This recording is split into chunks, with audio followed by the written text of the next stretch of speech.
Çay severim. Boyum 1.10. Benim adım Cafer. En sevdiğim futbolcu aşağı mahalleden Cibili. Sen aldın Esmin.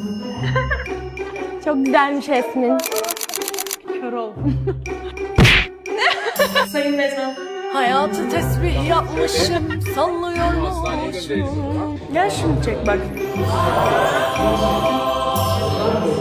Yaşanacaksa yaşanacak ayrılıklar, mutsuzluklar. Çocuklar pistten alın Nazlı Hanım lütfen, lütfen. Neden gelen kostümlerimize bakacağız. Adını duydukça ağlıyormuş. Yiyeceğiz. Ben tekneyim öncelikle. Robot. Anne çok özür dilerim ama annem şunu bile ritmik yapıyor biliyor musun? Bir anda kaybolsam ne yaparsınız? Gerçekten periymişim. Bir zaman geriye aksın.